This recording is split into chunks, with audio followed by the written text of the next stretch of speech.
Hello दोस्तों, कैसे हो? आपका स्वागत है त्रिपान स्टडी सेंटर में। जैसा कि मैंने कहा था कि आपको जो है पंजाब यूनिवर्सिटी के रिगार्डिंग भी मैं कुछ चैप्टर डालूंगा जो कि बहुत ही महत्वपूर्ण होगा। आज जो हम करने जा रहे हैं वर्ल्ड हिस्ट्री, जो 1871 से लेकर 1991 AD तक की है।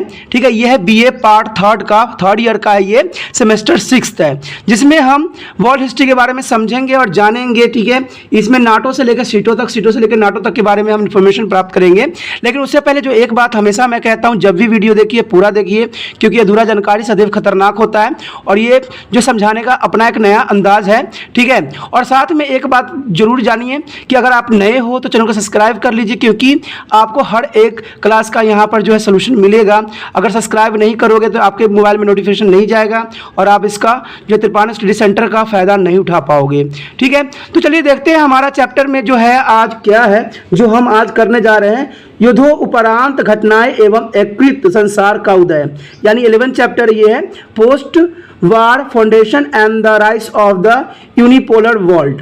तो जैसे आप समझ सकते हो कि यूनिपोलर वर्ल्ड की बात यहाँ बताई गई है, तो इसमें सबसे पहले जो हमारा यहाँ पर आता है पहला क्वेश्चन, तो इसमें यही रहता है कि नाटो देश, जैसे आपको पता ही है, नाटो एक जो था हमारा बनाया गया था, ये नाटो से अभिप्राय यही था कि उत्तरी एंटार्क्टिका संधि संगठन यानी नॉर्थ एथलेटिक्स ट्रेडिंग ऑर्गेनाइजेशन है। ये द्वितीय विश्व युद्ध के पश्चात सोवियत संघ के अधीन साम्यवादी प्रभाव तीव्रता से बढ़ रहा था, इसे रोकने के लिए इसको बनाया गया। अपनी सुरक्षा के लिए संयुक्त राज्य अमेरिका ने अपनी राजधानी वाशिंगटन में 12 देशों को विदेशी मंत्री का एक सम्मेलन आयोजित किया। इन देशों के नाम थे बेल्जियम, कनाडा और Denmark, France, Iceland, Italy, Luxembourg और नीदरलैंड, नॉर्वे, पुर्तगाल, ब्रिटेन और संयुक्त राज्य अमेरिका। इन देशों में ने 4 अप्रैल 1949 ईस्वी को नाटो की स्थापना की घोषणा कर दिया और कहते हैं 1952 ईस्वी में इस संगठन में यूनान एवं तुर्की, 1955 ईस्वी में पश्चिमी जर्मनी और 1982 में स्पेन, 1999 में चेक गणराज्य, हंगरी और पोलैंड, 2004 ईस्वी में बल्गारिया और स्थानीय लेबोरेटरी लिथुआनिया, रोमानिया और जर्मनी तथा 2009 ईस्वी में अल्बानिया, क्रोएशिया नाटो के सदस्य बने। ये सारे देश जो थे धीरे धीरे जो है नाटो के सदस्य बनते गए और नाटो जो थी बहुत पावरफुल होता गया। इस प्रकार इस समय नाटो के सदस्य देशों की कुल संख्या जो अब हो गई है वो 28 हो गई है। ठीक है, नाटो का मुख्यालय जो है बेल्जियम की राजधानी ब्रुसेल्स में है, ये तो आपको पता ही होगा। कहते हैं जब ये बनाई गई थी उस समय जो है था, इस समय सिर्फ 12 देश सम्मिलित था, लेकिन धीरे धीरे जो था इसमें 28 देश सम्मिलित हो चुके हैं। और नाटो का सदस्य बनना एक अपने आप में ही विशेष होती है। क्यों? क्योंकि नाटो जो होती है इसमें सैनिक संगठन के साथ साथ उनकी सुरक्षा भी निश्चित की जाती है। तो नाटो की देखिए, नाटो जो बनाई गई अमेरिका की तरफ से, वो जो था सिर्फ सोवियत जो संघ था उसको नीचा दिखाने के लिए इसको जो है गठन किया गया था। इसमें जो मेन बातें ये आती है कि नाटो की जो है मुख्य अंग क्या है और उसके क्या मतलब मंशा थी इसको बनाने के लिए।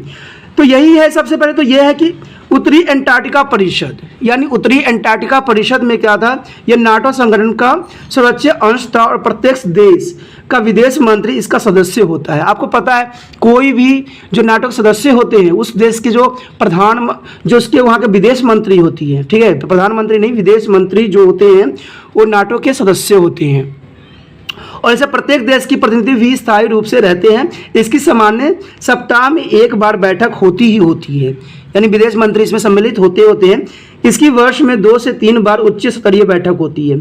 ऐसे सप्ताह में एक बार बैठक सिर्फ सिंपली तौर पे की जाती है, लेकिन इसकी वर्ष में 2 से 3 बार उच्च स्तरीय बैठक होती है, जिसमें सारे देश के जो व्यक्ति होते हैं, जो विदेश मंत्री होते हैं, वो सम्मिलित होते हैं।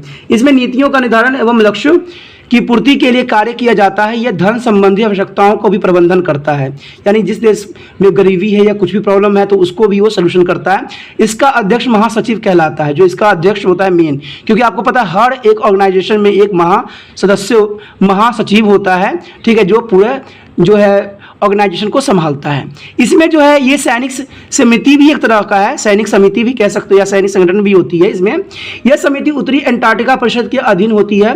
यह समिति परिषद के सैन्य मामलों में सिफारिश करती है तथा सदस्य देशों को सैन्य कमांडो का निर्देश देता है। इसमें सदस्य देश को सैनिक अधिकारी प्रतिनिधियों के रूप में स्थायी रूप से रहते हैं।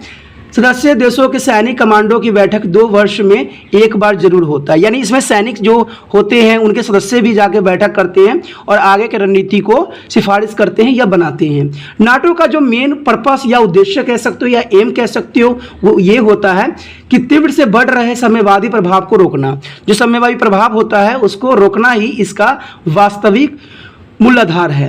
साम्यवादी देशों के आक्रमणों से सुरक्षा के लिए उपाय करना, यानी जो साम्यवादी देश हैं यानी दूसरे देश हैं उनमें जो आक्रमण दूसरे देशों पे कर रहे हैं तो उनको प्रभावों को रोकना ही नाटो का दूसरा मेन इंपॉर्टेंट उद्देश्य बन जाता है। साम्यवादी देशों को आक्रमण से सुरक्षा के लिए उपाय करना। अगर मान लो कोई देश किसी देश पे आक्रमण कर रहा है तो उससे सुरक्षा के लिए ये क्या करते हैं, अपना उपाय सोचते हैं और इसके रिगार्डिंग जो है वो कार्यवाही करते हैं।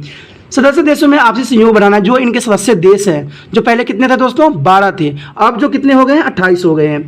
तो इन देशों में क्या करना है कि आपसी सहयोग, सहायता, सहयोग, टेक्नोलॉजी सबकी साझा करना है, साझा एक दूसरे से शेयर करना है, जिससे क्या हो ये देश जो है काफ़ी मजबूत बने। तो नाटो का तो यही मेन उद्देश्य होता है और नाटो का जो कार्य होता है, फंक्शन होता है, कुछ इन्हीं चीज़ों पे आधारित होती है। तो नाटो का जो होती है मेन कार्य जो होता है यही होता है कि विवादों को शांतिपूर्ण समाधान करना, ठीक है, जो कि हर एक ऑर्गेनाइजेशन का मुख्य उद्देश्य होता है। सदस्य देशों की सामूहिक सुरक्षा को निश्चित करना, सदस्य देशों के साथ सैनिक एवं आर्थिक सहयोग करना, सदस्य देशों में आपसी तालमेल स्थापित करना, सामूहिक सुरक्षा के लिए परस्पर साझा प्रयासों का प्रोत्साहन करना, सदस्य देशों को समक्ष सेनाओं का अधिकार आधुनिक एवं शक्तिशाली बनाना, ये भी इनका मेन पर्पस में से ही आता है। ठीक है, किसी सदस्य देश को किसी अन्य देश द्वारा धमकी दी जाने से उत्पन्न स्थिति पर विचार करना, सदस्य देशों में वैज्ञानिक एवं अन्य असैनिक क्षेत्रों में सहयोग देना भी इनका एक उद्देश्य होता है। कहते हैं 1991 ईस्वी में जब वर्सा पैक्ट को समाप्त कर होने के पश्चात मध्य पूर्वी यूरोपीय देशों तथा सोवियत संघ से अलग हुए राज्यों के साथ निकट सुरक्षात्मक संबंध बनाना, ये भी इसका प्रमुख उद्देश्य था। जब आपका वर्सा पैक्ट खत्म हो गया था, जब सोवियत संघ का विघटन हो गया था, तब जाके इन्होंने क्या किया था, जो नाटो के सदस्य थे, नाटो ने ये काम किया था कि अलग हुए राज्यों के साथ निकटता सुरक्षा संबंधी संबंध बनाए गए। एक विशेष सुरक्षा सैनिक दल बनाना जो तत्काल आवश्यकता पड़ने पर विश्व में कहीं भी आतंकवादी राष्ट्र, ठीक है, आतंकवादी जो राष्ट्र होते हैं के विरुद्ध कार्रवाई कर सके। यानी नाटो का तो यही एक खासियत है कि कोई भी देश इस पे अगर नजर उठाता है, आंख दिखाता है, तो डायरेक्ट उस देश पे कार्रवाई करती है और इसके लिए जो होता है सारे देश इसके पक्षधर होते हैं, यानी पक्षधर होते हैं और वो उसको सहयोग देते हैं। तो नाटो का तो मुख्य उद्देश्य यही था। अब हमारा जो है अगला टॉपिक क्या है, वो है सीटो। सीटो के बारे में तो आप लोग जानते ही हो कि ये South East Asia trading of organization है, यानी कह सकते हो इसको कि सीटो से अभिप्राय है दक्षिणी पूर्वी एशिया संधि संगठन, यानी संधि संगठन है। यह एक अंतर्राष्ट्रीय संगठन था जिसकी स्थापना 8 सितंबर 1954 में मनीला में हुई दक्षिण पूर्वी एशिया सामूहिक रक्षा संधि, जिसे मनीला पैक्ट भी कहा जाता है, के आधार पर हुआ। यानी इसकी स्थापना आप कह सकते हो 8 सितंबर 1954 में मनीला में हुई थी, जो दक्षिण पूर्वी एशिया के समूह में हुई थी। इसका जो मुख्यालय बैंकॉक में है। सीटो की स्थापना का मुख्य उद्देश्य द्वितीय विश्व युद्ध के पश्चात साम्यवाद के विस्तार को रोकना था और इसके प्रथम महासचिव जो थे पोटो सरसिन थे, ठीक है, पोटो सरसिन थे जो प्रथम महासचिव थे। ठीक है, जो सीटो के सदस्य देश थे, जो इसमें सम्मिलित देश थे, वो मुख्य तौर पे जो थे इस संधि संगठन पर Australia, France, New Zealand, Pakistan, Philippines, Thailand, Britain और संयुक्त राज्य अमेरिका के प्रतिनिधियों ने हस्ताक्षर किए थे। इन सभी देशों ने व्यक्तिगत तथा सामूहिक रूप से शांति एवं सुरक्षा के शर्तों को स्वीकार किया था। यानी इन देशों के जो सदस्य थे उन्होंने सुरक्षा के और शांति के जो है बातों को, विचारों को उन्होंने स्वीकृत किया था। अब सीटो की संगठन होने का क्या कैसे हुआ, किस लिए हुआ, इसके बारे में जानना भी बहुत ही रोचक है। इस संधि संगठन की प्रस्तावना पर हस्ताक्षर करने वाले देशों ने सामूहिक एकता एवं सुरक्षा में विश्वास प्रकट किया था। सभी देशों ने मिलकर सीटो का संगठन करते समय निम्नलिखित बातों का ध्यान रखा गया था। इस बात पर कि सदस्य देश किसी भी सशस्त्र आक्रमण या क्रांतिकारी कार्यवाही का मुकाबला करने के लिए तथा राजनीतिक स्थिरता को विरुद्ध उन्हें रोकने में व्यक्तिगत सामूहिक क्षमता पैदा करेंगे।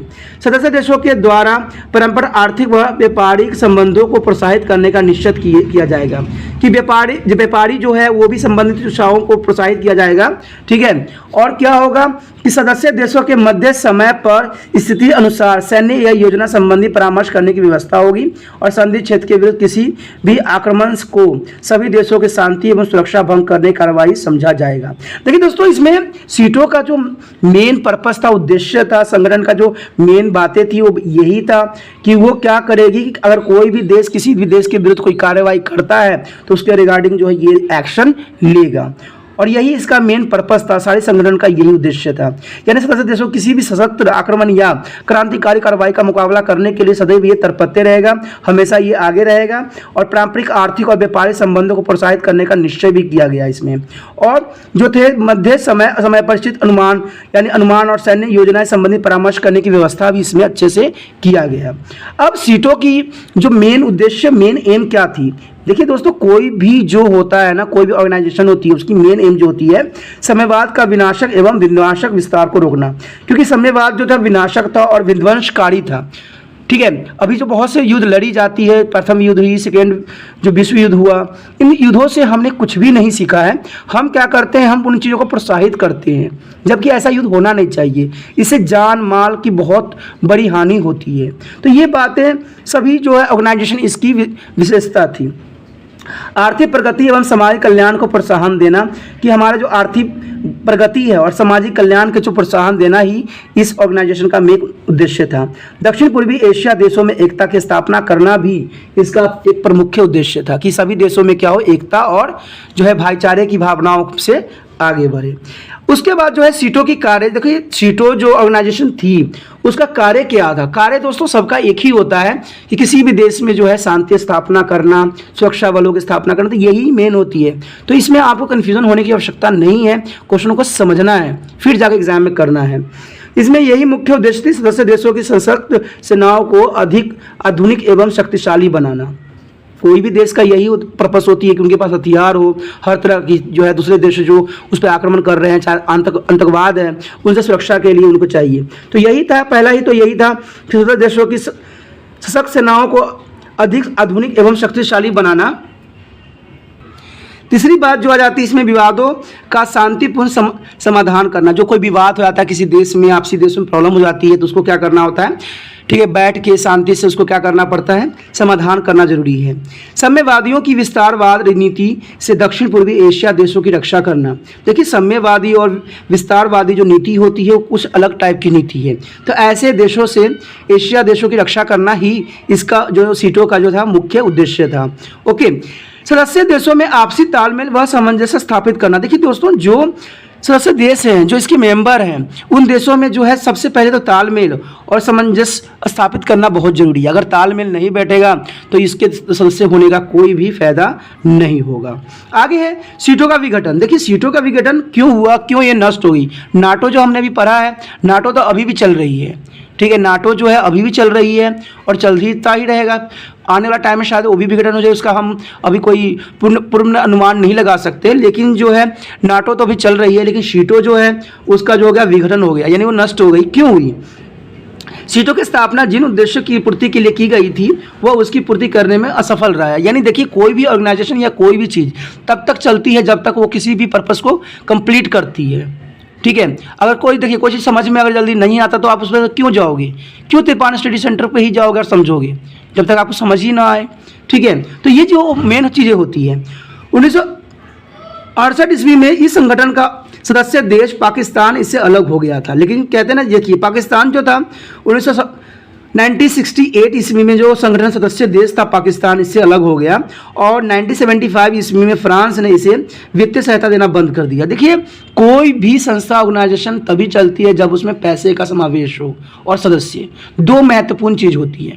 अगर आप पैसे ही नहीं दीजिएगा तो वो सैनिक जो है संगठन बनाया जाएगा जो उसके सुरक्षा के लिए दिया जाएगा, तो वो कैसे होगा, ठीक है। तो ये चीज़ें वजह से जो है ये विघटन हुई, और 1975 ईस्वी में इसे वित्तीय सहायता देना बंद कर दिया था, और अंत में जो था 30 जून, ठीक है, यानी 30 जून 1977 ईस्वी में इसे औपचारिक रूप से बंद कर दिया गया। यानी हमेशा के लिए इसको क्या कर दिया गया, बंद कर दिया गया, यानी इसको आगे चलाया ही नहीं गया, ठीक है। तो इस तरह से जो है हमारा सीटों संगठन का विघटन हुआ।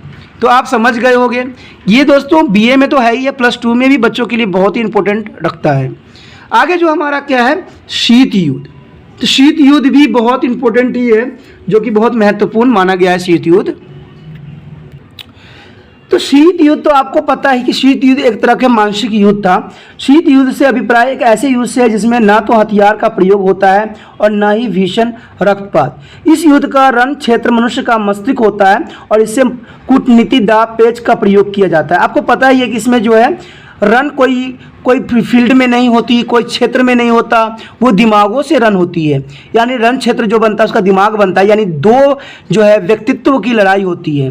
शीत युद्ध जो होती है दो व्यक्तियों की मानसिक लड़ाई होती है, जिसमें मीडिया, अखबार, टेलीविजन में एक दूसरे के प्रति क्या करते हैं, वो भाषण देते हैं, भड़काऊ भाषण देते हैं, एक दूसरे को नीचा दिखाते हैं। तो इसे शीत युद्ध के नाम से जाना जाता है, जिसमें मानसिक युद्ध भी कह सकते हो इसको, जिसमें कूटनीति, दाव पेच का ही प्रयोग किया जाता है।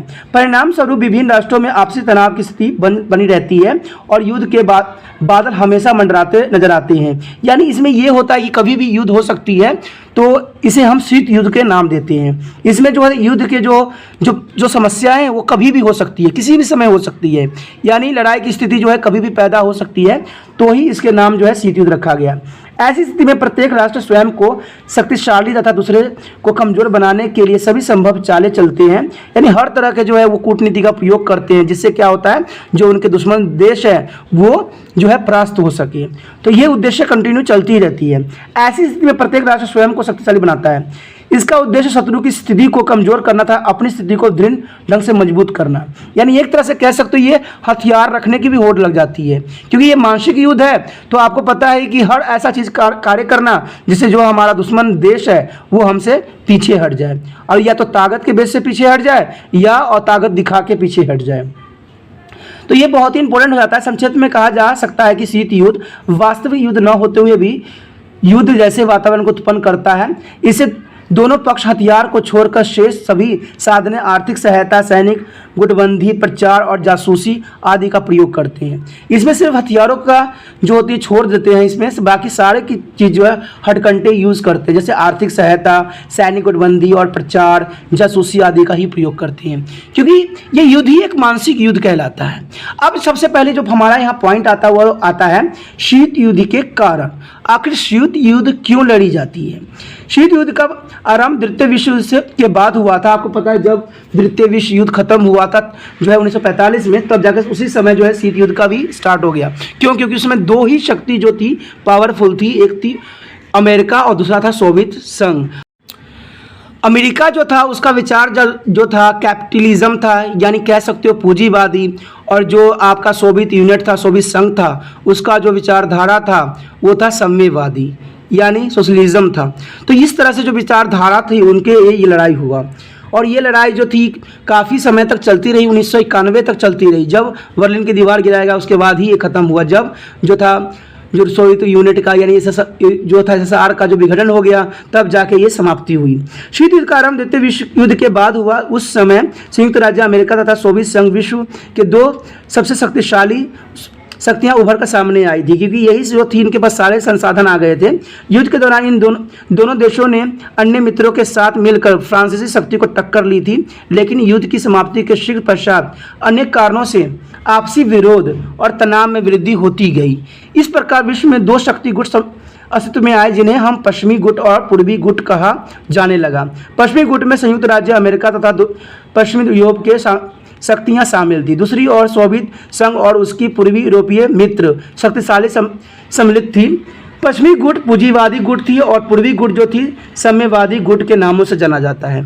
तो देखिए, जो कि मैंने कहा था अमेरिका जो थी पश्चिमी गुट में आती थी, जो कि पूंजीवादी विचारधाराओं को ग्रस्त थी, और जो पूर्वी गुट थी वो साम्यवादी थी, और ये जो था सोवियत यूनिट था, सोवियत संघ था।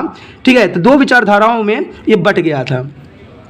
अब साम्यवाद का भय, देखिए फियर ऑफ द कॉलोनिज्म, इसमें यही बात बताई गई है कि 1917 ईस्वी की रूसी क्रांति के परिणाम स्वरूप, ठीक है, रूस में साम्यवादी व्यवस्था का श्रीगणेश किया गया था।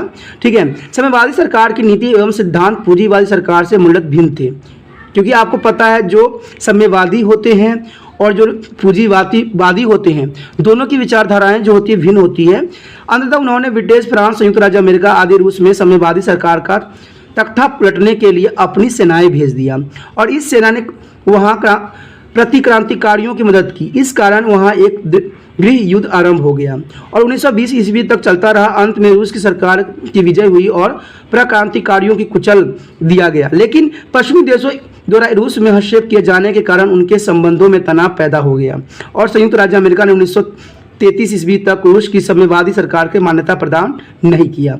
पश्चिमी देश क्योंकि साम्यवाद को एक बहुत बड़ा खतरा मानते थे, इसलिए उन्होंने इसे समाप्त करने के लिए फ्रांसीवादी देशों की आक्रमणकारी कार्यवाही के प्रति तुष्टीकरण की नीति अपना लिया और इसका सख्त था कि फांसीवादी देश यानी जो फांसीवादी देश होंगी वो सोवियत संघ पर आक्रमण करके उसे आसानी से पराजित कर देंगे। इस कारण सोवियत संघ बहुत नाराज हुआ और अंतः शीत युद्ध में तीव्रता आ गई। तो इस तरह से जो है सोवियत जो है आपका जो है शीत युद्ध काफ़ी तेजी से अपना जो है रफ्तार पकड़ लिया और आगे चल के ये काफ़ी विनाशकारी भी रहा। बेशक इसमें युद्ध नहीं हुआ, लेकिन कहते हैं ना कि युद्ध से बहुत खतरनाक जो होती है जो हम एक दूसरे के प्रति भावना रखते हैं। तो युद्ध में तो क्या होता है, इंसान की हानि होती है, उसको चोट लगता है, लेकिन जो मानसिक युद्ध होता है उसमें हर समय डर खौफ पैदा रहती है, कब क्या हो जाए किसी को मालूम नहीं होता। तो जो है इतने सालों तक जो है सभी देश इसी खौफ में रहा कि कोई देश किस देश पे आक्रमण कर देगा।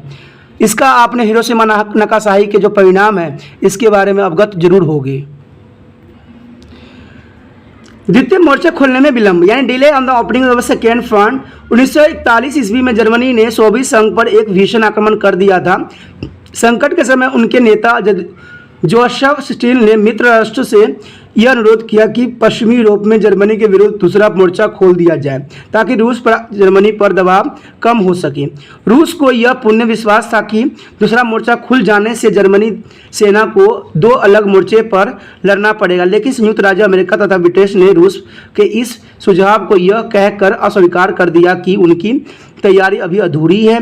परिणाम स्वरूप जर्मन सेनाओं ने रूस में भारी तबाही मचाई और इस कारण रूस की सरकार को मन में यह संदेह पैदा हो गया कि पश्चिमी राष्ट्र उसे शक्तिहीन बनाना चाहता है। अंततः शीत युद्ध के प्रसार पे बल और मिल गया। देखिए द्वितीय विश्व मोर्चा खोलने में विलंब करने के कारण भी जो था जो विश्व युद्ध हुई थी, द्वितीय विश्व जो हुआ था कोल्ड वार, तो उसमें जो है काफ़ी गति ला दी थी। अब क्या था, पश्चिमी देशों की कुटिल चालें। अब देखिए कोई देश अगर इन चीज़ों में पड़ रही है तो दूसरा, मैंने कहा ना, जब दो दुश्मन आपस में लड़ते हैं तो तीसरा जो है फ़ायदा उठाता है। तो यही बात इनके साथ भी हुआ कि पश्चिमी देशों की कुटिल चालें बहुत बढ़ने लग गई। यानी पश्चिमी देशों ने साम्यवाद के प्रसार को रोकने के लिए यथासंभव प्रयास किया। उन्होंने इटली के फाशीवादी तत्वों का सहयोग भी किया इसमें, क्योंकि ये साम्यवादी कट्टर विरोधी थे। ब्रिटेन में यूनान में साम्यवादी विरोधी शक्ति को अपना समर्थन प्रदान किया गया था। युगोस्लाविया को मामलों में भी उसकी नीति स्पष्ट उजागर हो गई। वहाँ उसने मार्शल टीटो के स्थान पर, जो कि साम्यवादी विचारधारा का समर्थक था, मार्शल टीटो जो था साम्यवादी विचारधारा का समर्थक थे, उन्हें पुण्य वहाँ से राजा को गद्दी पर बैठाने का प्रयास किया। पश्चिमी देशों के इस कुटिल चालों के कारण सोवियत संघ में तीव्र प्रतिक्रिया हुई। अंततः सोवियत संघ तथा पश्चिमी देशों के संबंधों में दरार और गहराती चली गई। तो ये बात तो जनरल सी बात है, अगर राजा को बैठाओगे, अगर आप कूटनीति चलोगे तो उसमें यही होता है कि कोई भी युद्ध जो होती है उसमें तीव्रता आना संभव ही रहती है। उसके बाद है उपनिवेशों में राष्ट्रवाद की आंदोलन। यानी जो उपनिवेश में राष्ट्रवादी आंदोलन क्या थी, द्वितीय विश्व युद्ध के बाद पश्चिमी यूरोप को साम्यवादी शक्ति बहुत कमजोर हो गई थी। इस स्थिति का लाभ उठाकर एशिया तथा अफ्रीका में स्थित अनेकों उपनिवेश में राष्ट्रवादी आंदोलन बहुत तीव्र गति से बढ़ गई। रूस ने इस आंदोलन के प्रति पूरी सहानुभूति दर्शाई, जबकि पश्चिमी राष्ट्र इन आंदोलन को कुचलना चाहते थे।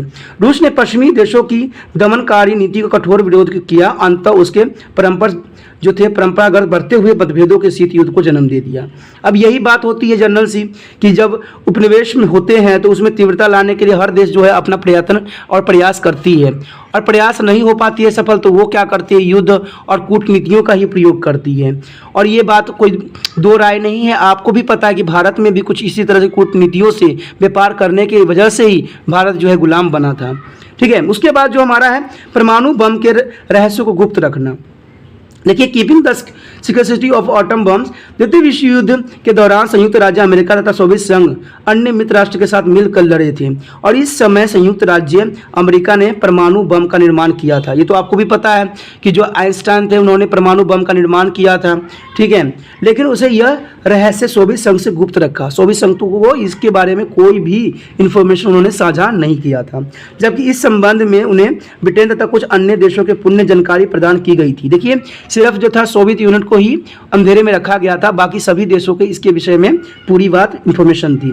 सोवियत संघ को इसका तब पता चला जब संयुक्त राज्य अमेरिका ने जापान के 2 शहरों में हिरोशिमा और नागासाकी पर 2 बम फेंके। सोवियत संघ ने इस जो है रहस्य को अमेरिका द्वारा छुपाने का अपने प्रति का विश्वासघात समझा, क्योंकि हिरोशिमा नागासाकी पर जब बम ब्लास्ट किया गया तब जाके सोवियत यूनियन के बाद पता चला कि इनके पास जो है एक विनाशकारी हथियार है। तो सोवियत संघ ने इस बात को उन्होंने ये समझा, विश्वासघात समझा, और विश्वासघात करने वाले व्यक्ति तो कभी अच्छे होते ही नहीं है, तो आपको भी पता है, जिन कारण से इनमें और भी जो था रिश्ता टूट गया और भी शीत युद्ध जो थी युद्ध के कगार पे आ गई।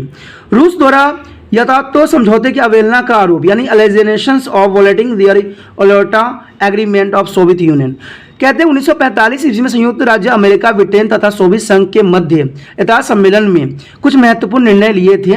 बाद में पश्चिमी देशों को रूस पर यह आरोप लगाया कि उसने यथार्थ सम्मेलन के निर्णय की अवहेलना करके नाजियों से मुक्त किए गए प्रदेशों पर अपना प्रभुता स्थापित करके बहुत अनुचित कार्य किया। परिणाम स्वरूप दोनों पक्षों में तनाव और अधिक बढ़ गया, यानी दोनों देश जो देश थे उसमें क्या हो गया, तनाव और भी बढ़ता चला गया, यानी अमेरिका और सोवियत संघ में जो है तनाव बढ़ता गया। उसके पश्चात क्या हुआ, एक दूसरे के विरुद्ध प्रचार। आपको पता ही है होगा कि सोवियत संघ और अमेरिका ये जो युद्ध लड़े थे, शीत युद्ध, वो विचारधाराओं की थी, इसलिए क्या किया उन्होंने, प्रचारों का जो है वो उन्होंने हथियार बनाया। द्वितीय विश्व युद्ध के समाप्त होने के शीघ्र पश्चात ही सोवियत संघ तथा संयुक्त राज्य अमेरिका ने एक दूसरे के विरुद्ध घिनौना प्रचार करने और जासूसी करने तथा अधिक से अधिक क्षेत्रों को अपने प्रभावाधीन लाने के आरोप प्रतिरोप लगाते गए, यानी एक दूसरे पर उन्होंने क्या किया, आरोप प्रतिरोप लगाने लगे। अमेरिकन समाचार पत्रों में सोवियत संघ के विरुद्ध भड़कने वाले कुछ शीर्षक प्रकाशित किए, जैसे सोवियतवादी प्रसाद से ईसाई सभ्यता को डुबोने का खतरा, गुंडे का नीचे गिरो। तो ऐसी बातें जो थी छापी गई, तो हर देश जो था कुछ जरूर अनुचित कार्य करेगा, क्योंकि इसमें यही बात थी कि ब्रिटिश प्रधानमंत्री विंस्टन चर्चिल ने अमेरिका में प्लेटन विश्वविद्यालय में एक भाषण देते हुए कहा कि हमें एक प्रकार की तनाशाह के स्थान पर दूसरे प्रकार की तनाशाही की स्थापना को रोकना चाहिए। दूसरे प्रकार की तनाशाह से उसका अभिप्राय साम्यवाद से था और एक दूसरे के विरुद्ध उगले गए इस प्रकार के विश्व को वातावरण को अधिक तनावपूर्ण कर दिया, और इस वजह से जो था जो शीत युद्ध थी और भी आगे बढ़ती चली गई। उसके पश्चात क्या था, शीत युद्ध की प्रमुख घटनाएं। अब शीत युद्ध में बहुत सी ऐसी घटनाएं थी जो शीत युद्ध को जन्म देने के लिए काफ़ी थी। सबसे पहला तो यही बात थी कि पूर्वी यूरोप में रूस के प्रभाव में वृद्धि। देखिए, पूर्वी यूरोप जो था उसमें जो है रूस के प्रभाव में काफ़ी वृद्धि हो गई, and increasing influence of the Russian to eastern to Europes. यानी द्वितीय विश्व युद्ध तक सोवियत संघ विश्व का अकेला ऐसा देश था जहां कम्युनिटी पार्टी का शासन था। यानी द्वितीय विश्व में सोवियत संघ विश्व का अकेला ऐसा देश था जहां पर कम्युनिस्ट पार्टी का शासन था। लेकिन इस द्वितीय विश्व युद्ध तक सोवियत संघ जो था द्वितीय समाप्ति के पश्चात शीघ्र ही 7 देश जो थे इसमें सम्मिलित हो गया, जिसमें पोलैंड, चेकोस्लोवाकिया, बुल्गारिया और रोमानिया, हंगरी, यूगोस्लाविया तथा अल्बानिया में कम्युनिस्ट पार्टी की सरकार सत्ता में आई। यानी धीरे धीरे जो थे ये बढ़ते चले गए, क्योंकि इन देशों को सोवियत संघ ने फांसीवादी देशों से मुक्त करवाया था, इस कारण इसका इन देशों में बहुत प्रभाव था। क्योंकि देखिए दोस्तों, कोई किसी व्यक्ति का हेल्प करता है ना, तो वो व्यक्ति जो होता है उसका आभारी हो जाता है, तो इस वजह से क्या था, उसका बहुत प्रभाव था। अंततः उन्होंने सोवियत संघ का उपग्रह कहा जाने लग गया, यानी सोवियत संघ को उन्होंने क्या नाम दिया, उपग्रह। सोवियत संघ के इस तेजी से बढ़ते हुए प्रसार के कारण संयुक्त राज्य अमेरिका तथा ब्रिटेन विशेष रूप से चिंतित हो गए थे।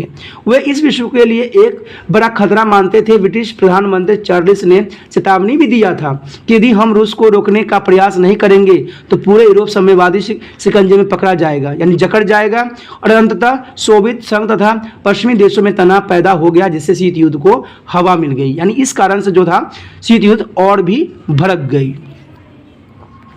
दूसरा कारण यह था कि जर्मनी की समस्या, प्रॉब्लम ऑफ जर्मनी। जर्मनी में घटित होने वाली घटनाओं ने सोवियत संघ और पश्चिमी देशों के मध्य मतभेद को एक और उग्र बनाने में कोई कसर बाकी नहीं छोड़ा, यानी उसको और भी उग्र बना दिया। क्योंकि जर्मनी का सामरिक महत्व बहुत था, इसलिए सोवियत संघ और पश्चिमी देश दोनों ही इसे अपने प्रभावाधीन लाना चाहते थे। दूसरे विश्व युद्ध में पराजित होने के बाद जर्मनी को 4 क्षेत्रों में बांट दिया गया। इन क्षेत्र में सोवियत संघ, ब्रिटेन, संयुक्त राज्य अमेरिका तथा फ्रांस का अलग अलग नियंत्रण स्थापित कर दिया। देखिए दोस्तों, जब विघटित होता है कोई भी देश, तो उसमें बहुत सी चीज़ें जो होती है अलग हो जाती है। धीरे धीरे जर्मनी के मुख्य रूप से 2 भाग बन गए। जो भाग सोवियत संघ के अधीन था उसे जर्मनी तथा पूर्व भाग को हम संयुक्त राज्य अमेरिका, फ्रांस तथा ब्रिटेन के अधीन था, उसे जर्मनी का पश्चिमी भाग कहा जाने लगा।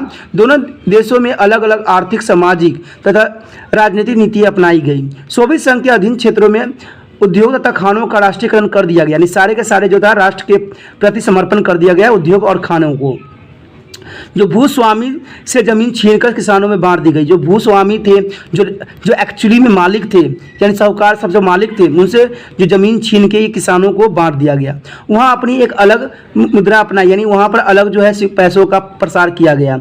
उस द्वारा पश्चिमी जर्मनी के भाग को भेज जाने वाली कृषि उत्पाद में पाबंदी लगा दी गई, यानी उत्पादन जो भेजी जाती थी दूसरे देशों में वो भी पाबंदी लगा दिया गया। इसके अतिरिक्त वहाँ कम्युनिटी पार्टी के सरकार के गठन को प्रोत्साहित किया गया। जो कम्युनिस्ट पार्टी थी उन्होंने अपना सरकार वहां पर बना लिया। दूसरी ओर जर्मनी के पश्चिम भाग में अमेरिका के सहयोग से पूंजीवादी अर्थव्यवस्था का निर्माण शुरू हुआ। वहां भी एक अलग जो पैसे है चलाने शुरू कर दिए। वहां से जर्मनी के पूर्वी भाग को भेजे जाने वाले औद्योगिक पूंजी भेजने पर पाबंदी लगा दी गई।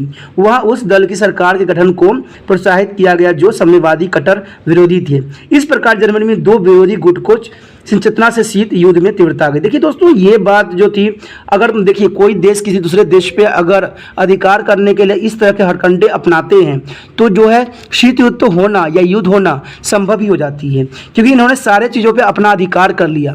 अब आपके घर में कोई व्यक्ति अधिकार करेगा तो क्या आप उसको छोड़ दोगे? तो ऐसा ही हुआ। जर्मनी की समस्या और भी बढ़ा दिया इन्होंने अपनी कूटनीतियों से। उसके पश्चात क्या हुआ? तीसरा यूनिट में यूनान में युद्ध, गृह युद्ध यानी सिविल वॉर ऑफ ग्रीस।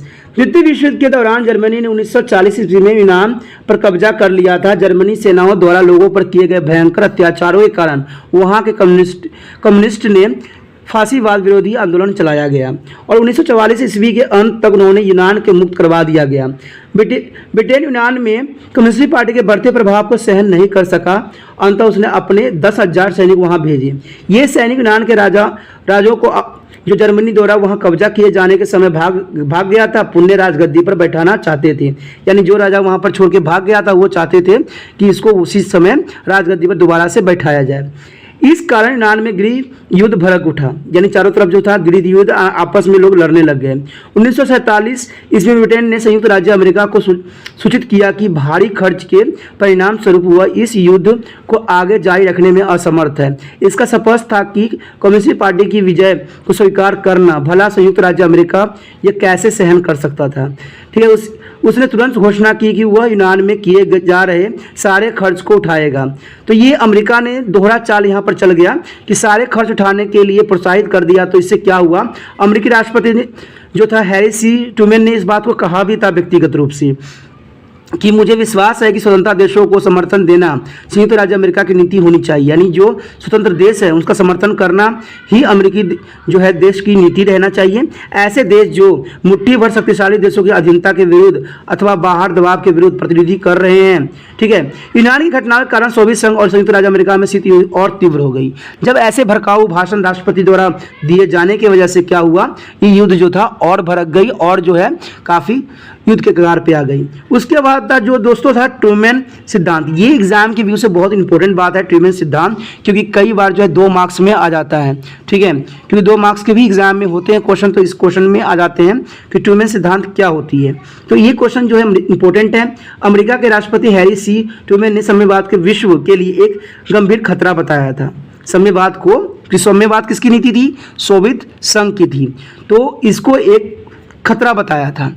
तो इससे क्या हुआ, उसका कथन था कि अमेरिका विश्व का अग्रणी है, यानी अमेरिका जो है सबसे सबके सहयोगी, सबके साथ देने वाला है। इस नाते उसका कर्तव्य है कि वह साम्यवाद से विश्व की रक्षा करे, यानी अपने आप को अमेरिका जो था उस समय रक्षक मानने लग गया था सभी देशों का।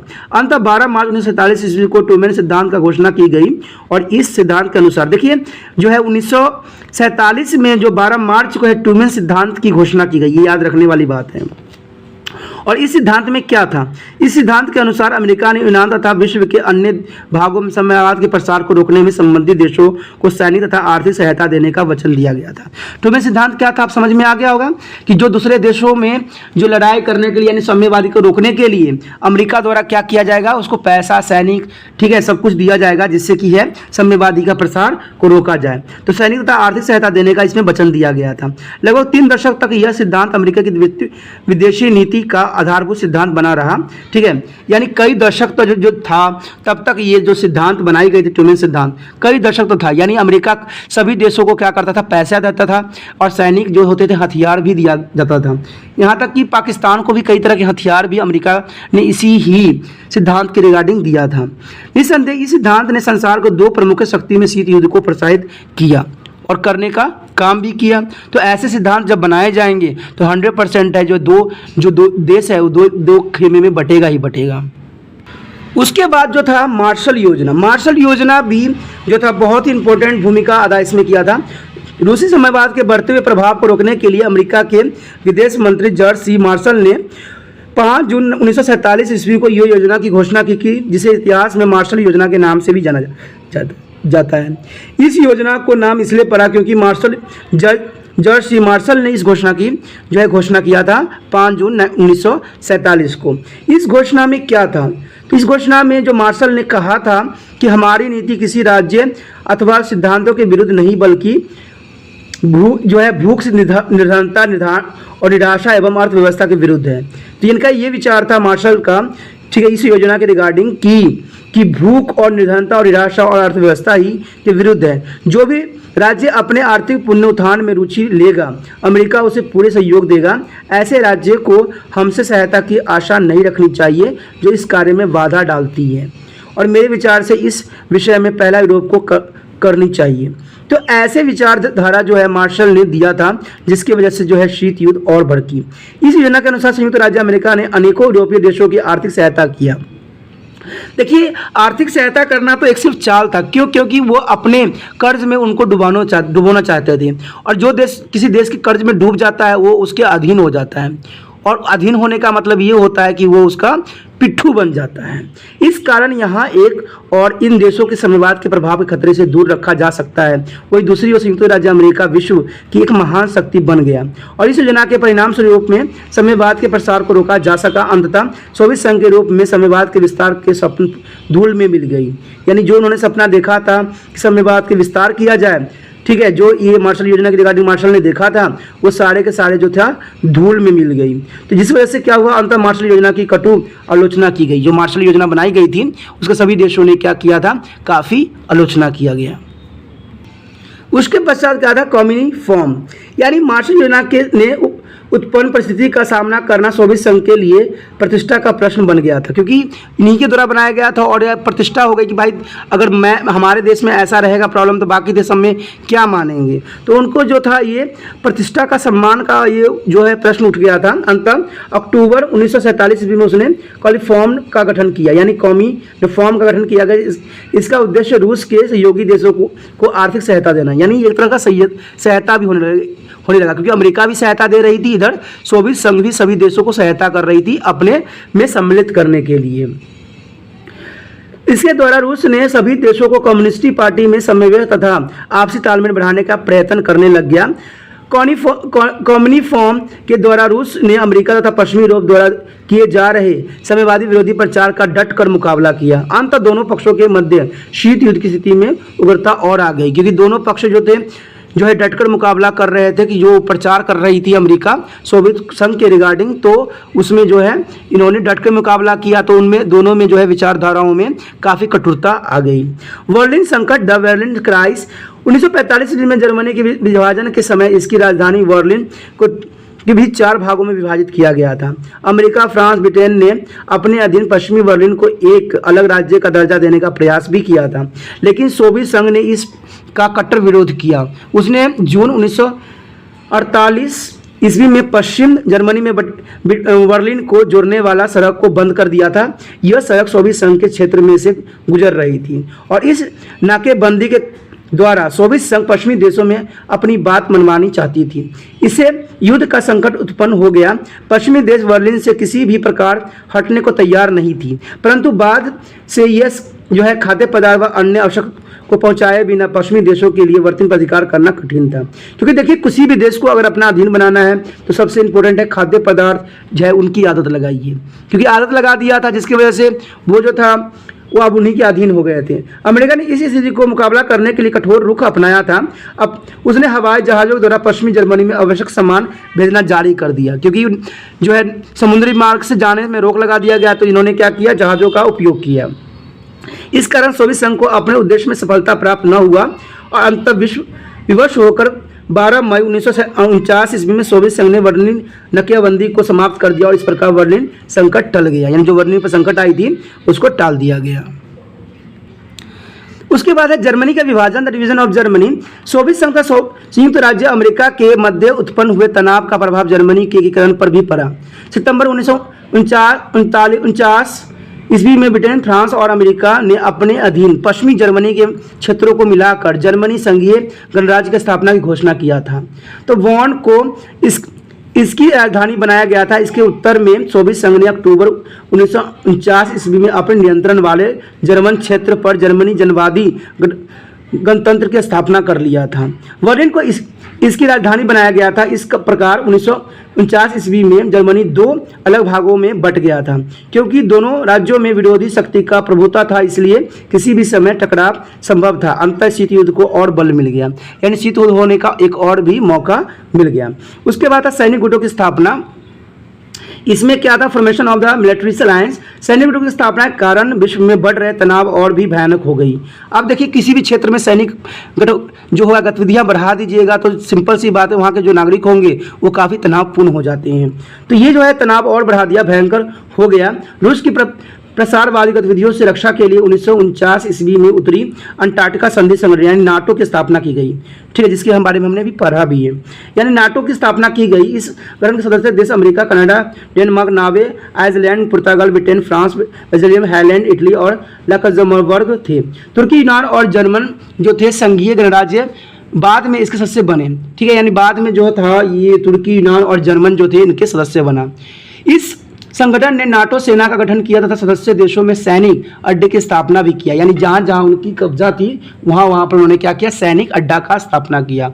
1954 ईस्वी में दक्षिण पूर्वी एशिया संगठन यानी सीटो बनाया गया, यानी इसके पक्ष में सीटो का भी निर्माण किया गया। अमेरिका, ब्रिटेन और France, Australia, New Zealand, Thailand, Philippine और पाकिस्तान और इराक इसके सदस्य देश थे। इस संगठनों का मुकाबला करने के लिए 1955 ईस्वी में सोवियत संघ ने वर्सा पैक्ट की स्थापना किया, यानी सोवियत संघ ने जो है सीटों की रिगार्डिंग वर्सा पैक्ट का स्थापना किया।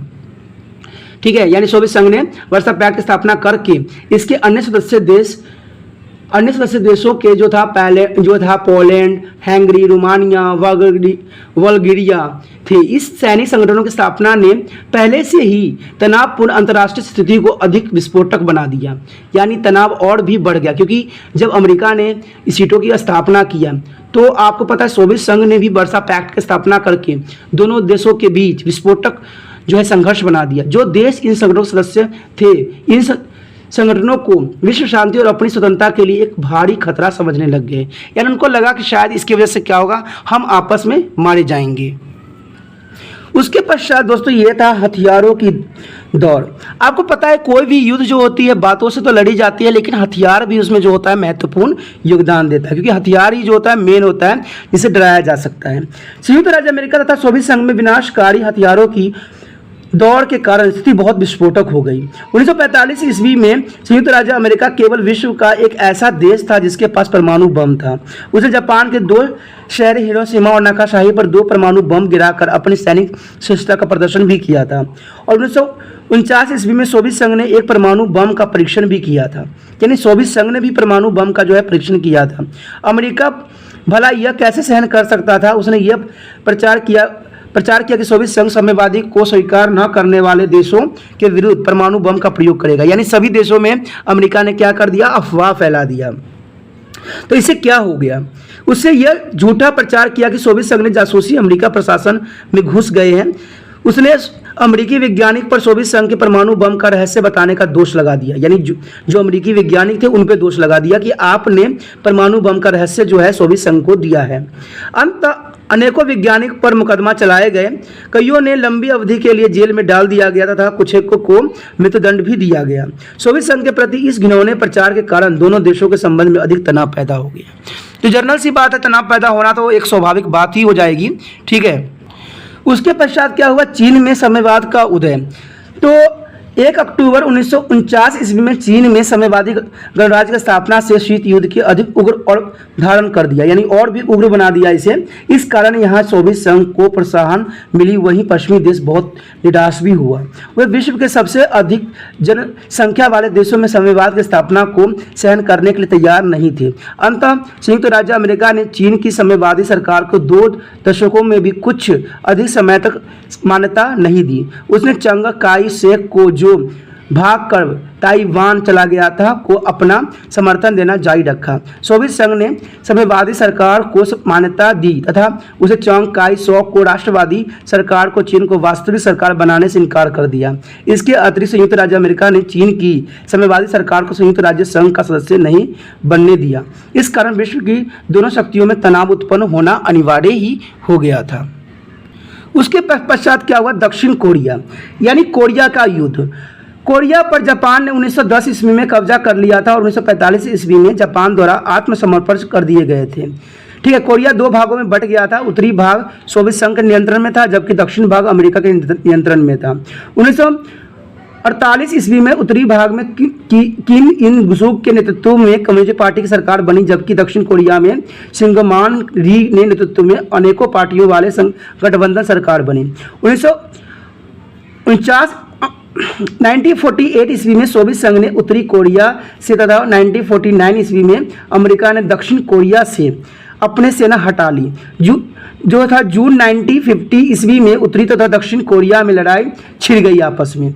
यह लड़ाई वस्तुतः और दोनों के मध्य न होकर सोवियत संघ तथा अमेरिका के मध्य चली गई। यानी पहले तो दोनों देशों में युद्ध हो रहा था, अब जो था अमेरिका इसमें कूद पड़े।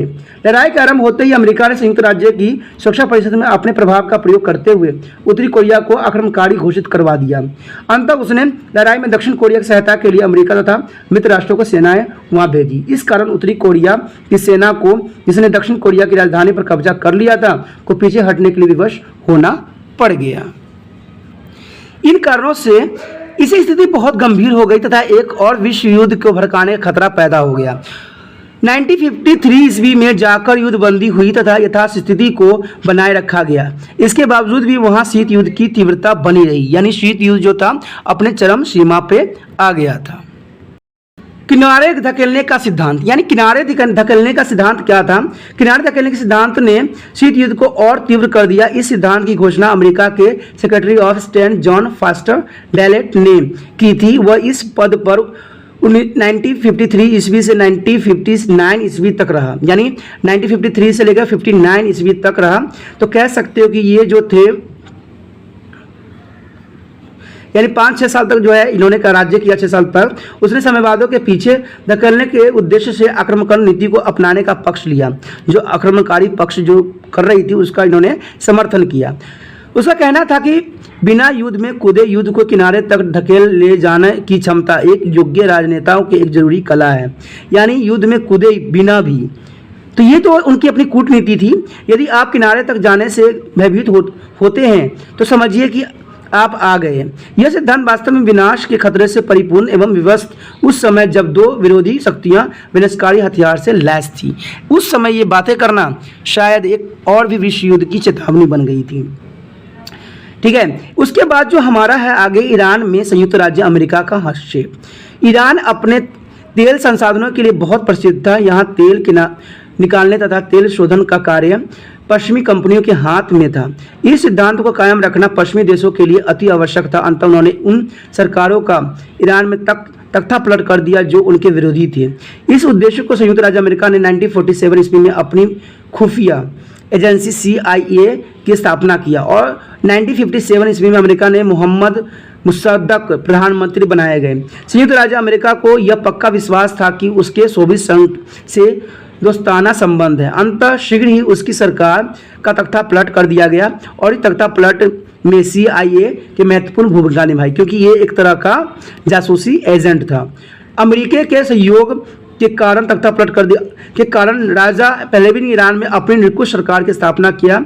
उसने अमेरिका की तेल कंपनियों को काफ़ी सुविधाएं प्रदान की। इस कारण सोवियत संघ एवं संयुक्त राज्य अमेरिका में खींचाताना और भी बढ़ता चला गया, यानी काफ़ी उनमें तनाव पैदा हो गया। उसके पश्चात तो था वियतनाम युद्ध, यानी वियतनाम के युद्ध ने भी जो है सोवियत और अमेरिका के बीच जो है फूट डाल दिया, यानी इससे युद्ध जो थी और भी तीव्र होने के कगार पे आ गई। यानी कह सकते हैं कि अगर 1945 ईस्वी में वियतनाम में लोकतांत्रिक वियतनामी गणराज्य की स्थापना हुई थी। हो सी मीन उनके प्रथम राष्ट्रपति बने। शीघ्र ही फ्रांसीसी सेना वहां अपने शासन की जो है पुण्य स्थापना के उद्देश्य से पहुंच गई। इससे वियतनामी तथा फ्रांसीसी सेनाओं में लड़ाई छिड़ गई। इससे लड़ाई में अमेरिका फ्रांसीसी सेना की मदद कर रहा था, जबकि वियतनामी सेना की मदद रूस और चीन कर रहे थे। 1954 ईस्वी में डैन विन फू नामक स्थान पर वियतनामी सेनाओं ने फ्रांसीसी सेना को एक कड़ी पराजय दी, यानी काफ़ी करारा उनको हार का सामना करना पड़ा। और 1954 ईस्वी में जेनेवा में हुए एक समझौते के अनुसार वियतनाम में फ्रांसीसी हस्तक्षेप को समाप्त कर दिया गया था। वियतनाम को दो भागों में बांट दिया गया, एक तो था उत्तरी वियतनाम और एक था दक्षिणी वियतनाम में बांटा गया। यह विभाजन अस्थायी था तथा चुनाव के बाद जो 1956 ईस्वी में होने निश्चित किए गए थे, इससे पुण्य एक हो जाना था। अमेरिका के प्रोत्साहन के कारण दक्षिणी वियतनाम में बने नाओ दी लियम की सरकार ने वियतनाम के एकीकरण करने के फैसले को मानने से इनकार कर दिया। उसकी सरकार के विरुद्ध भड़काने वाले जन विद्रोह को कुचलने के लिए लाखों अमेरिकी सेना वहां भेजे गए और अमेरिकी सेना ने उत्तरी कोरिया में भी भारी बम वर्षा किया। इस कारण यहाँ एक और लाखों निर्दोष लोग मारे गए। वही दूसरी ओर वियतनाम के अनेकों भाग जर्जर होकर रह गया। इस युद्ध में अमेरिका को भी भारी नुकसान उठाना पड़ा। इस युद्ध के परिणाम स्वरूप सारे विश्व के लोगों ने एकजुट होकर अमेरिका कार्रवाई की कटु आलोचना किया और 1975 ईस्वी में अमेरिका को विवश होकर वियतनाम से अपनी सेनाएं हटानी पड़ी और 1976 ईस्वी में उत्तरी तथा दक्षिण वियतनाम पुनः इकट्ठे हो गए। तो इस तरह से जो था वियतनाम युद्ध लड़ी गई, जिसमें अमेरिका ने अपना जो है कूटनीति का पूरे रूप से परिचय दिया। उसके पश्चात जो था U2 की घटना। उक्त घटना 1 मई 1960 ईस्वी को घटित हुई थी, जब अमेरिका को U2 नामक जासूस विमान को सोवियत रूस से सीमा के 2000 किलोमीटर भीतर पाया गया था। यानी तब U2 नामक जासूसी घटना घटी थी। सोवियत रूस की सरकार को यह संदेश होते देर नहीं लगी कि उक्त विमान अमेरिका द्वारा रूस के सैनिक सूत्रों की गुप्त जानकारी हेतु भेजा गया था और इस संदेह की पुष्टि उस समय हुई जब रूस की सरकार ने रॉकेट की सहायता से अमेरिका विमान को नीचे गिरा दिया था और इसके चालक ने यह स्वीकार किया कि अमेरिका सरकार ने निर्देश पर वह सोवियत रूस के सैनिक निरीक्षण और सैनिक अड्डों की सूचना प्राप्त करने के लिए उड़ान भर रहा था। इतना ही नहीं, विमान से प्राप्त अनेकों जासूसी यंत्र और उपकरणों से भी अमेरिका का इरादा बिल्कुल स्पष्ट हो गया। आपको पता है कि अमेरिका ऐसे ही करने में अपना कूटनीति निभाता है हमेशा, और इस विमान कांड को लेकर अमेरिका व रूस के मध्य तनाव हमेशा बढ़ता ही चला गया। रूस के प्रधानमंत्री खुश्बुचेव ने अमेरिका को इस कार्य की तीव्र प्रत्याशन की आरंभ किया। ठीक है, आरंभ में इस संबंध में अमेरिका ने अपनी अनभिज्ञता जाहिर की, यानी उन्होंने अनजान बनने की कोशिश किया, किंतु जब उसे यह पता लगा कि U2 विमान के चालक ने अपना अपराध स्वीकार कर लिया, तो अमेरिका के राष्ट्रपति जो आइजनहवर थे उस समय ने भी इस घटना की असत्यता को स्वीकार करते हुए अपने दृढ़ दृष्टिकोण के निम्न शब्दों में व्यक्त किया। उन्होंने कहा कि हमें संदेह है कि सोवियत संघ सैनिक तथा सामरिक क्षेत्रों में गुप्त ढंग से तैयार करता रहता है, जिसका प्रत्यक्ष संबंध अमेरिका की सुरक्षा व्यवस्था से है। अंततः किसी भी आकस्मिक आक्रमण की संभावनाओं को रोकने के लिए हमारे लिए यह अत्यंत आवश्यक है कि हम उस प्रकार की गुप्त कार्रवाई को विषय में पर्याप्त जानकारी एकत्र करते रहें। यानी उन्होंने बाद में जब वहाँ के जो पायलट थे उन्होंने पूरी बात स्वीकार कर लिया कि हाँ अमेरिका के द्वारा ये गतिविधियाँ हैं, तो राष्ट्रपति जो थे यू टर्न ले लिए और उन्होंने ये कहा कि भाई हमारे जो दुश्मन है उनके बारे में जानना हमारा कर्तव्य बन जाता है, इसलिए हमने जो जासूसी करवाई। तो ये जो था अमेरिकी की तरफ से ये यू टर्न थी। ठीक है, तो युक्त घोषणा से यह स्पष्ट था कि अमेरिका ने U-2 विमान के माध्यम से, यानी एक विमान है U-2 के माध्यम से सोवियत सीमा का अतिक्रमण करके कई गलत कार्य नहीं किया था। यानी देखिए दुश्मनों के बारे में जानना भी हमारे लिए इतना इंपॉर्टेंट होता है कि उनकी गतिविधियां क्या है, तो इसलिए इससे उन्होंने साफ कर दिया था। ठीक है, राष्ट्रपति ने साफ कर दिया कि कोई गलत कार्य नहीं किया गया। अंततः इस घोषणा में के फलस्वरूप दोनों देशों के संबंध में पूर्ण तनाव उत्पन्न हो गया, क्योंकि उन्होंने वो जो कर सकते हैं तो ये क्यों नहीं कर सकते। उसके पश्चात जो था क्यूबा का प्रक्षेपण संकट, यानी क्यूबा मिसाइल क्राइसिस, इस विषय में बहुत ही इंपॉर्टेंट होता है, +2 में भी बहुत आता है और जो है BA जो है जो फाइनल ईयर के बच्चे हैं उनके हिस्ट्री ऑफ वर्ल्ड में आता ही आता है। तो ये दोनों के लिए बहुत ही महत्वपूर्ण है और क्यूबा मिसाइल जो है संकट यानी क्यूबा मिसाइल क्राइसिस जो है दोनों को ही समझना चाहिए, क्योंकि BA में जो आएगा ये आएगा 2 मार्क्स का आएगा, लेकिन जो है +2 में आएगा ये 4 मार्क्स में आता है। ठीक है, ये इसमें यही कहा गया है कि 1962 ईस्वी में क्यूबा में नाभिकीय प्रक्षेपण सूत्र को लगाने से संयुक्त राज्य अमेरिका तथा सोवियत संघ में उत्पन्न हुए तनाव अपनी चरम सीमा तक पहुंच गया था।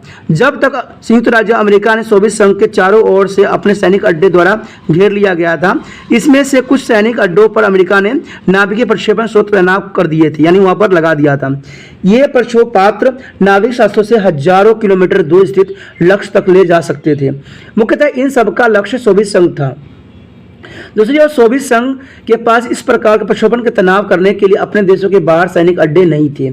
इस कारण संयुक्त राज्य अमेरिका को सोवियत संघ की ओर से कोई खतरा नहीं था। जनवरी 1959 ईस्वी में क्यूबा में हुई क्रांति के परिणाम स्वरूप फिदेल कास्ट्रो की सरकार सत्ता में आई। उसने सोवियत संघ तथा चीन के साथ मैत्रीपूर्ण संबंध स्थापित कर लिए। इस कारण संयुक्त राज्य अमेरिका को कुछ संदेह हुआ इसके जासूसी विमानों में क्यूबा के उस स्थान के चित्र लेने में सफलता प्राप्त की जहां सोवियत संघ अपने पर तनाव करने के लिए एक सैनिक अड्डा तैयार कर रहा था। यह स्थान संयुक्त राज्य अमेरिका के दक्षिण भाग से केवल 150 किलोमीटर से भी कुछ कम की दूरी पे था। सोवियत संघ की इस कार्यवाही से संयुक्त राज्य अमेरिका घबरा गया और अमेरिकी राष्ट्रपति केनेडी ने 22 अक्टूबर 1962 ईस्वी में क्यूबा के 9 सैनिकों तथा हवाई अड्डे नाकाबंदी कर दी। उसने क्यूबा को प्रक्षेपण वाले स्थान पर आक्रमण करने की योजना बना ली। इससे स्थिति से ने एक गंभीर मोड़ ले लिया और 26 अक्टूबर को सोवियत संघ के प्रधानमंत्री निकोले गुर्बाचोव ने अमेरिका के राष्ट्रपति केनेडी को यह संदेश भेजा कि यदि अमेरिका यह वचन दे कि वह क्यूबा पर आक्रमण नहीं करेगा तो सोवियत संघ भी क्यूबा से अपने प्रक्षेपण हटा लेगा। यानी इसमें एक सिंपल सी बात कह सकते हो कि सोवियत संघ ने जो है अमेरिका के प्रभावों से बचने के लिए क्यूबा में क्या किया कि अपना सैनिक अड्डा स्थापित करना चाहता था।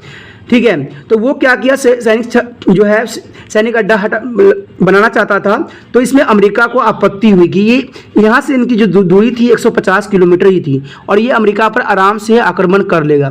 लेकिन क्यूबा का ये संकट था कि दोनों देश जो थे काफ़ी पावरफुल थे, अगर उनकी बातें ना मानते हैं तो वो जो है उन पर आक्रमण कर देगा।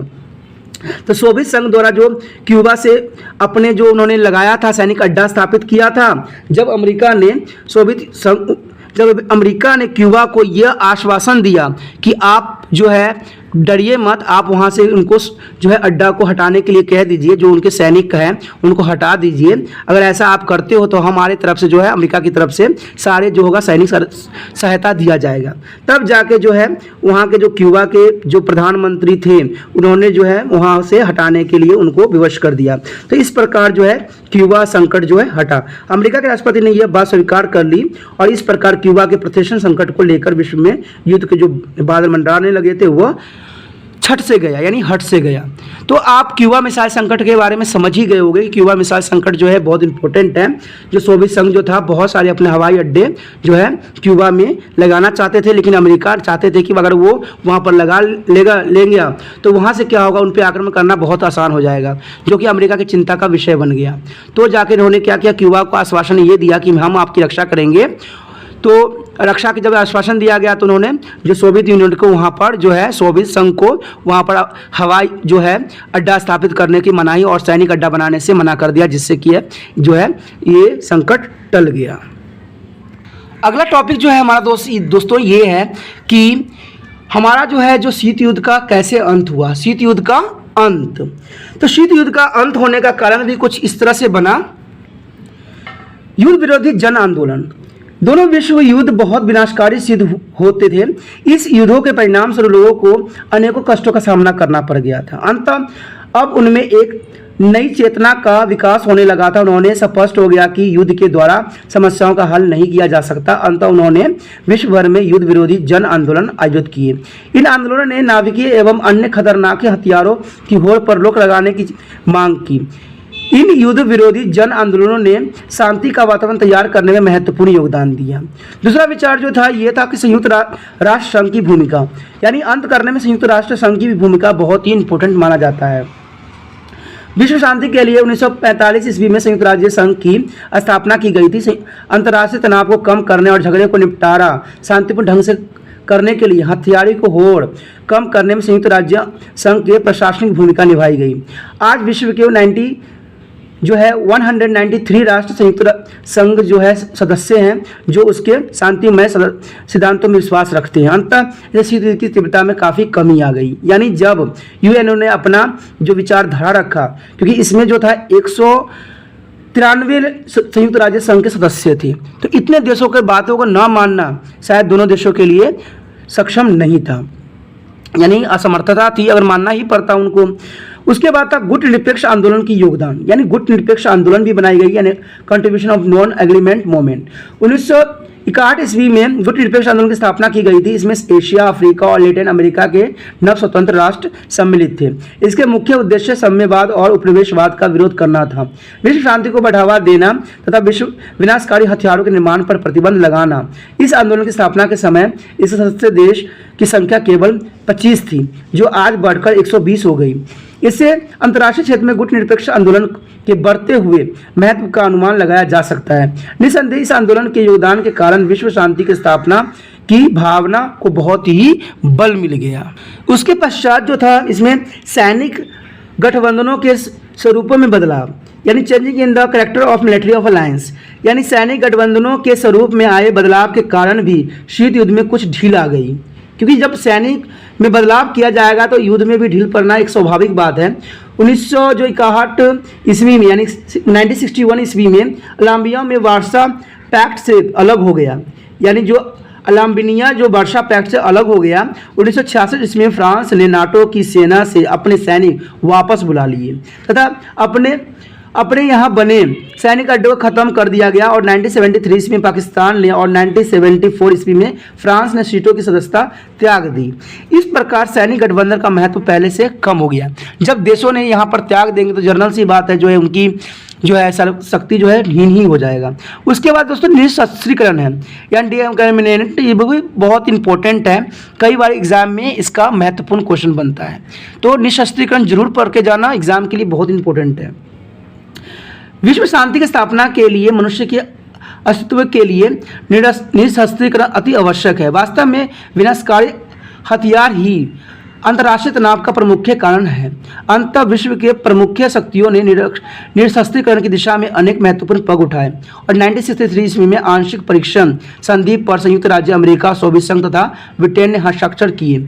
इसमें आकाश और पानी में नाभिकीय हथियारों के परीक्षण पर प्रतिबंध लगा दिया गया और 1968 ईस्वी में विश्व की इस तीनों शक्तियों ने परमाणु विस्तार विरोधी संधि पर हस्ताक्षर किए गए और 1972 ईस्वी में संयुक्त राज्य अमेरिका तथा सोवियत संघ के मध्य शॉर्ट 1 तथा 1979 ईस्वी में इन्हीं के मध्य शॉर्ट 2 नामक संधि हुई। इन संधियों द्वारा खतरनाक हथियारों के फैलाव को रोकने का वचन दिया गया और 1991 ईस्वी में संयुक्त राज्य अमेरिका तथा सोवियत संघ के मध्य मॉस्को में स्टार्ट नामक संधि पर समझौता हुआ, जिसमें यह निर्णय लिया गया कि दोनों देश अपने न्यूक्लियर हथियारों में 30% की कटौती करेंगे, यानी 30% जो है हथियारों को नष्ट कर देंगे। उसके पश्चात पूर्वी यूरोप में परिवर्तन। 1989 ईस्वी के बाद पूर्वी यूरोप में बहुत तीव्रता से परिवर्तन आई। इन देशों में हुए उथल पुथल के परिणाम स्वरूप वहाँ कम्युनिस्ट पार्टी का एकाधिकार समाप्त हो गया। सत्ता का दुरुपयोग करने वाले नेताओं के विरुद्ध कड़ी कार्रवाई की गई और 1989 ईस्वी में रोमानिया में कम्युनिस्ट पार्टी के शासन का अंत हुआ। 1990 ईस्वी में पश्चिमी तथा पूर्वी जर्मनी एक हो गए और 1991 ईस्वी में वर्सा पैक्ट भंग कर दी गई और 1992 ईस्वी में यूगोस्लाविया में 5 स्वतंत्र राज्यों की स्थापना हुई। इन परिवर्तनों के कारण अंतर्राष्ट्रीय तनाव में काफ़ी कमी आ गई, क्योंकि सारे देश जो थे फूट पड़ गए, अलग हो गए। तो दोनों देशों जो थे अमेरिका और सोवियत संघ थे वो काफ़ी कमज़ोर पड़ते चले गए। उसके पश्चात सोवियत संघ का विघटन। सोवियत संघ का जो विघटन था वो अंतिम पड़ाव था। 1991 से 92 ईस्वी में सोवियत संघ के 15 राज्य उससे पृथक हो गए, अलग हो गए। उन्होंने अपनी स्वतंत्रता की घोषणा खुद ही कर दिया। इस प्रकार सोवियत संघ टूट कर बिखर गई तथा विश्व के एक प्रमुख शक्ति का अंत हो गया। इसके साथ ही शीत युद्ध की मौत की घंटी भी बज गई, यानी इसके साथ ही जो था शीत युद्ध उसकी समाप्ति हो गई। निस्संदेह इसे 20वीं सदी के इतिहास की एक अत्यंत महत्वपूर्ण घटना मानी जा सकती है। आगे जो हमारा क्या है, शीत युद्ध के प्रभाव। अब शीत युद्ध के क्या प्रभाव पड़े। देखिए, सैनिक जो गुटों की स्थापना इसमें की गई, इसका प्रभाव ये हुआ कि इसमें सैनिक गुटों की स्थापना की, इन्फॉर्मेशन ऑफ मिलिट्री अलायंस। ठीक है, विश्व के राजनीतिज्ञों ने विभिन्न राष्ट्र के मध्य उत्पन्न तनावों को शांतिपूर्वक हल करने की अपेक्षा सैनिक गठबंधन की स्थापना किया। इसमें प्रमुख नाटो, शीटो, सेंटो तथा वर्सा पैक्ट आदि थे। यानी इसका यही प्रभाव पड़ा कि सारे जो है गठनों का जो ऑर्गेनाइजेशन का स्थापना किया गया, इसकी स्थापना ने न केवल विश्व में तनाव बढ़ा दिया तो जो संयुक्त राज्य संघ की महत्व भी कम कर दिया। हथियारों की होड़, इससे यह प्रभाव पड़ा कि हथियारों की होड़ बढ़ गई। शीत युद्ध के परिणाम स्वरूप सोवियत संघ तथा संयुक्त राज्य अमेरिका में अविश्वास, एक टकराव की स्थिति उत्पन्न हो गई थी। इस स्थिति से निपटने के लिए दोनों देश ने जो है मध्य परमाणु एवं अन्य खतरनाक हथियारों की होड़ आरंभ हो गई। इससे यहाँ एक और अंतर्राष्ट्रीय स्थिति अधिक विस्फोटक हो गई। वहीं दूसरी ओर लोक कल्याणकारी कार्यक्रम को भी अपेक्षित की गई। उसके बाद स्थानीय युद्धों की प्रोत्साहन। रूस तथा अमेरिका द्वारा अपने अपने समर्थक देशों को हथियार आदि की सहायता दिए जाने के स्थानीय युद्धों को प्रोत्साहित मिला। भारत, पाकिस्तान, उत्तरी तथा दक्षिण वियतनाम, ईरान एवं इराक के युद्ध की गणना इस प्रकार के युद्धों में काफ़ी की जाने लगी। उसके बाद था संयुक्त राष्ट्र संघ के दुर्बलता होना, यानी काफ़ी दुर्बल हो गए। संयुक्त राज्य संघ का दुर्बल हो जाना ही इसका जो है मुख्य प्रभाव था। संयुक्त राज्य जो था अमेरिका तथा सोवियत संघ के मध्य चलने वाले शीत युद्ध के संयुक्त राष्ट्र संघ को प्रभावहीन बना दिया और इस दोनों शक्तियों ने सुरक्षा परिषद में निस्संदेह अधिकारी का प्रयोग कर, यानी नाटो यानी वीटो का प्रयोग करके विश्व के विभिन्न मामलों के निष्पक्ष ढंग से समाधान करने दिया। निस्संदेह ये एक अत्यंत दुख की बात थी, जो कि बहुत ही गलत था। उसके बाद जो इसका कह सकते हो कि आगे था गुट निरपेक्ष आंदोलन का उत्थान, यानी गुट निरपेक्ष यानी नाम का जो था इसका उत्थान हो गया। इस समय शीत युद्ध का एक महत्वपूर्ण परिणाम यह निकला कि इसे गुट निरपेक्ष आंदोलन को प्रोत्साहन दिया। द्वितीय विश्व युद्ध के पश्चात विश्व के अनेकों राष्ट्र इसके सदस्य बन गए। आज विश्व के 120 राष्ट्र इसके सदस्य हैं। निस्संदेह इसे एक महान सफलता ही कहा जा सकता है कि लोगों ने क्या किया, गुट निरपेक्ष का काफ़ी समर्थन किया। ठीक है दोस्तों, इसी के साथ जो है हमारा शीत युद्ध और नाटो शीटों के बारे में जो टॉपिक था वो ख़त्म हो रहा है। अगर आपको अच्छा लगा, अगर आप नए हो तो चैनल को सब्सक्राइब जरूर कर लीजिए, तभी जाके जो है आपका मेरा नोटिफिकेशन मिलेगा और आप इसके आगे पढ़ सकोगे। ठीक है दोस्तों, अपना ध्यान रखना।